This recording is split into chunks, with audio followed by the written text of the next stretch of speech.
Tapi kalau terlalu panjang itu kadang nge-save-nya lama. Jadi padahal saya kalau ada kuliah berikutnya itu ya jadi yang nggak bisa karena Zoom-nya harus diputus. Oke, sekarang saya akan coba record, nanti kalau sudah cukup saya close-nya.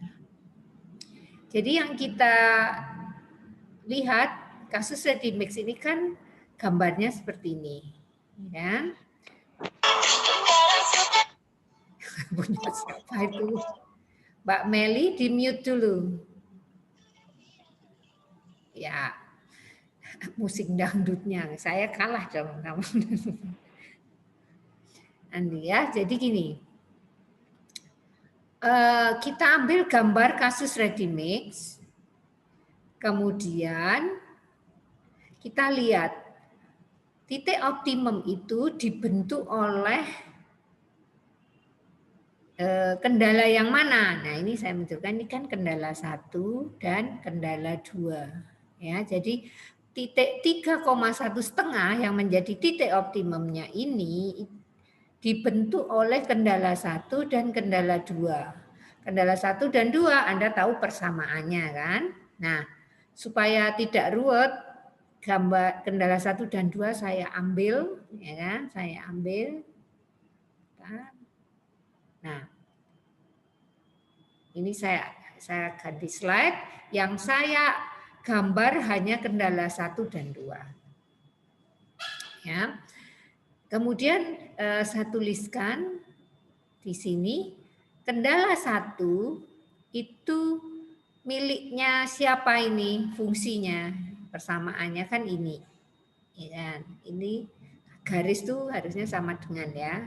Ini kalau lebih kecil area lah ya. Ini fungsinya sama dengan. Kemudian ini juga aslinya adalah 1x1 plus 2x2.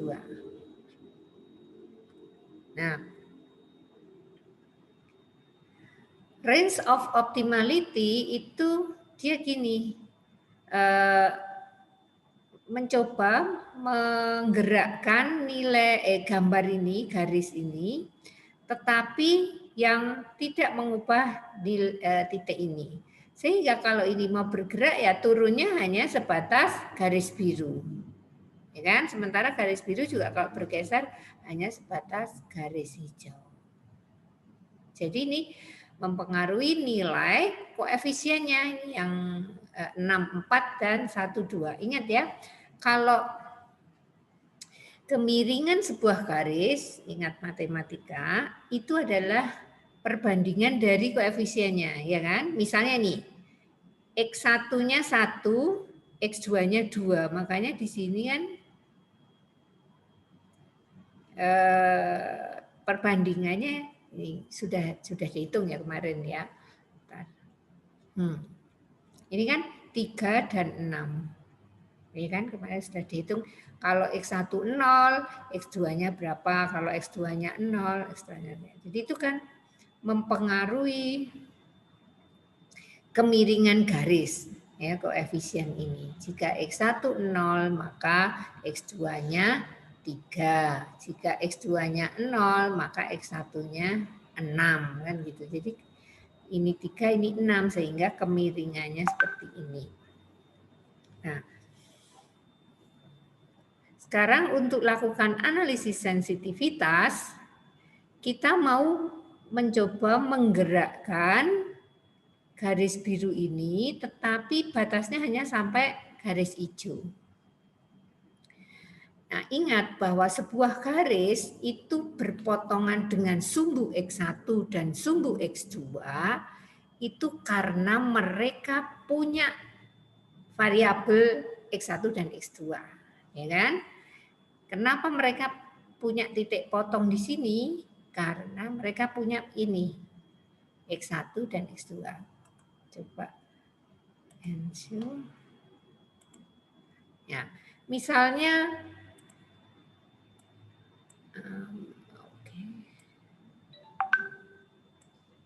ya. Kalau garis seperti ini nilainya tadi 4 ya. Coba sebutkan persamaan garis ini apa? Di sini 4. Ada yang bisa jawab? Halo. X1 sama dengan 4. Gimana Mbak? Mbak Nisa? 1 sama dengan 4. 1. Yang vertikal itu kan, Bu. X1 sama dengan 4. Iya, X1 sama dengan 4. Saya nggak dengar X-nya ya. Jadi ini kan, ntar saya copy aja.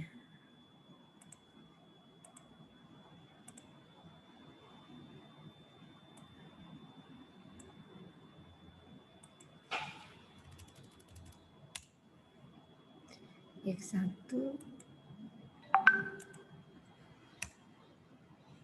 Ya.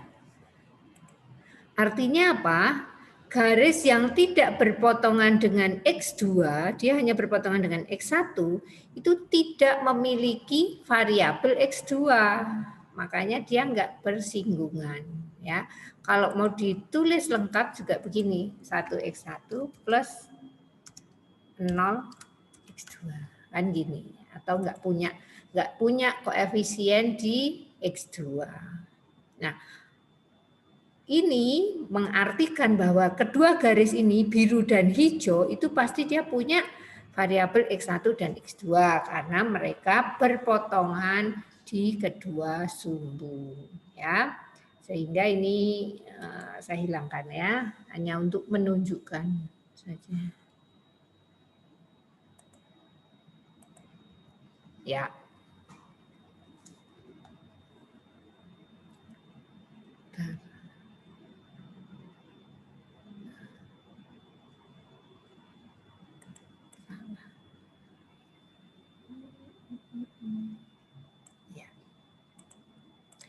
Nah, sekarang kita analisis sensitivitas dengan cara begini.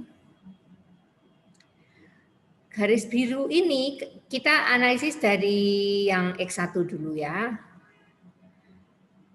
Kita lihat yang berpotongan dengan X1 itu adalah garis ini dan yang hijau. Nah, batas atasnya adalah persamaan 2, batas bawahnya adalah persamaan 1. Nah, sekarang kita misalkan.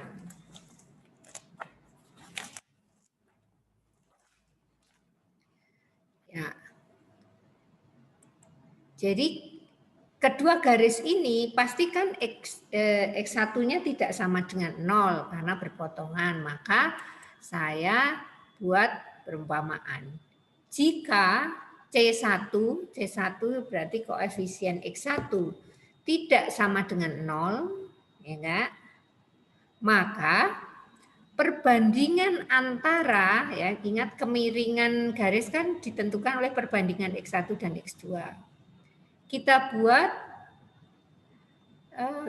batas bawah dan batas atas seperti ini ya. Perbandingan C2 banding C1 atau koefisien X2 dan banding X1 adalah kita ambil garis yang hijau. Batas bawah kan ini hijau. Hijau ini milik siapa?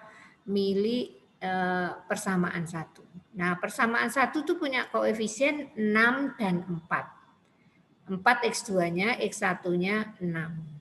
Maka perbandingan antara C2 dan C1-nya adalah 4/6. Kemudian batas atasnya siapa? Batas atas adalah milik garis biru. Nah, garis biru ini perbandingannya adalah C2 banding C1 adalah 2/1. 2/1. Ya. Gitu ya. Jadi kita sudah punya batas bawah dan batas atas. Nah, sekarang kita masukkan C1 aslinya di fungsi tujuan, kita lihat. C1 aslinya adalah 5, ya kan? Kita masukkan ke persamaan ini. C1 sama dengan 5. Maka saya tulis, saya copy aja biar cepat.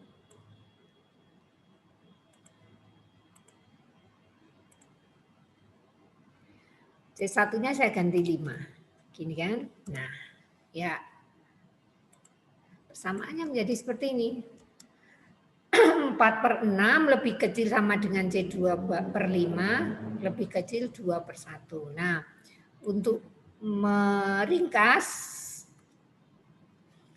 dikali 5 ya, biar lebih sederhana persamaannya. Jadi, saya copy lagi, biar mudah.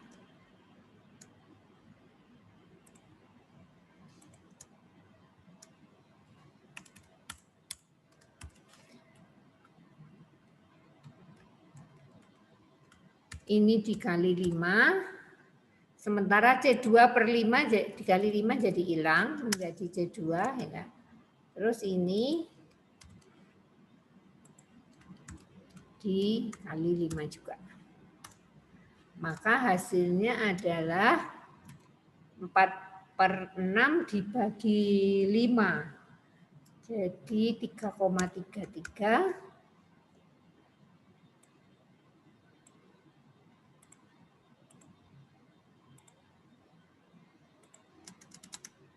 Sementara ini 10, ya kan? Ya.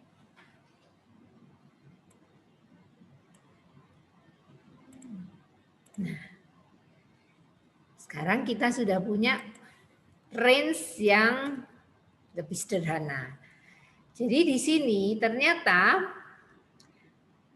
perubahan garis ini, pergerakan ini dibatasi dengan C2-nya adalah 3,3, itu batas bawah, dan batas atasnya adalah 10. Ya. Kita lihat C2 aslinya berapa? Aslinya 4. Ya benar kan? 4 itu ada di antara ini. Ya, ini. Di sini aslinya C2 kan 4. 3,3. Jadi di perusahaan Redimax koefisien ini kan profit ya, kemarin profit dalam ribuan kalau salah, itu kan 4.000 aslinya, tapi kita sederhanakan jadi 4.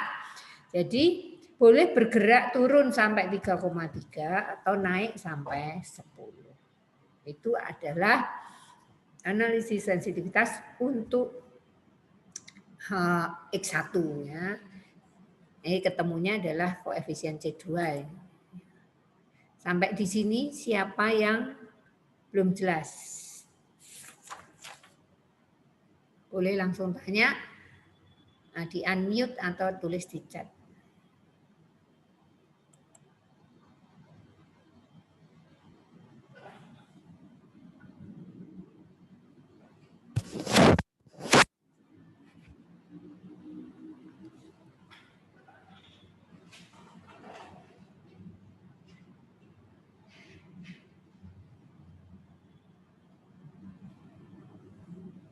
Enggak ada.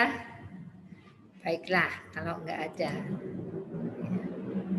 Saya lanjutkan untuk membahas yang ini. Yang batas X2. Oke. Yang batas X2 kita lihat garis ini, hijau dan biru ini pasti punya koefisien X2 karena mereka berpotongan. Dengan logika yang sama, ini ternyata batas atasnya adalah persamaan 1 dan batas bawahnya adalah persamaan 2. Maka saya copy saja ini.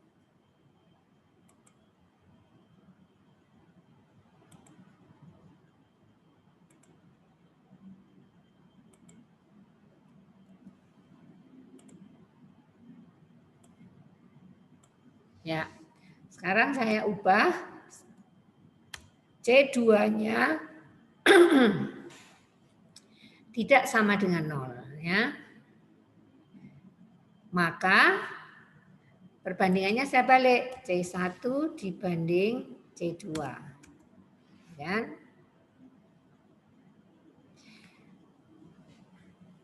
Ini abaikan dulu ya, ini bawah. Maka perbandingan antara C1 dan C2 kita lihat gambarnya lagi. batas bawahnya adalah garis persamaan 2, ya kan? Maka persamaan 2 ini mempunyai perbandingan C1 banding C2 adalah 1 ini dan 2. Maka kita tulis di sini 1/2. Sementara batas atasnya adalah garis hijau. Garis hijau itu perbandingannya C1 banding C2 adalah 6/4. Maka saya ganti di sini batas atasnya adalah 6/4. Nah, C2 aslinya adalah 4, ya kan, di fungsi tujuan.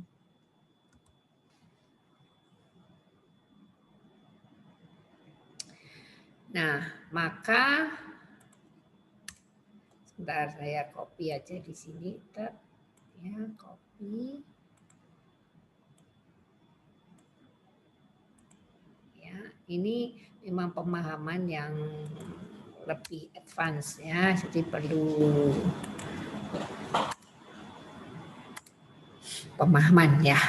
Jadi karena C2-nya 4, saya taruh C2-nya ini 4.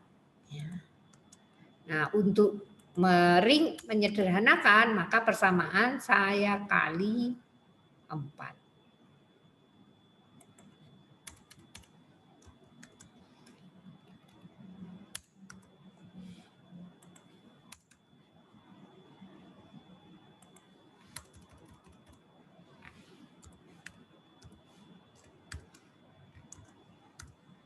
Nah, sekarang kita punya notasi yang sederhana. Setengah kali 4 berarti 2. Ya.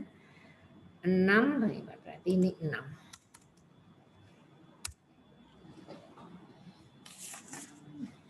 Ya. Selesai. Sekarang kita punya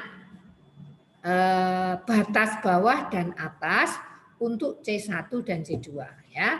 Kita cek C1 kan aslinya 5. Jadi benar 5 itu antara 2 dan 6 ya. Ini clue saja. Kalau nanti hasilnya itu ternyata Anda misalnya C1 aslinya 10, pasti ada kekeliruan karena 10 nggak mungkin ada di antara 2 dan 6.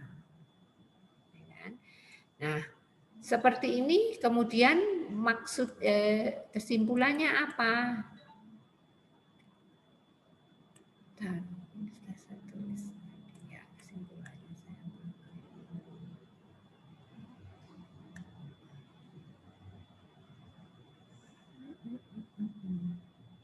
It's salah naruh.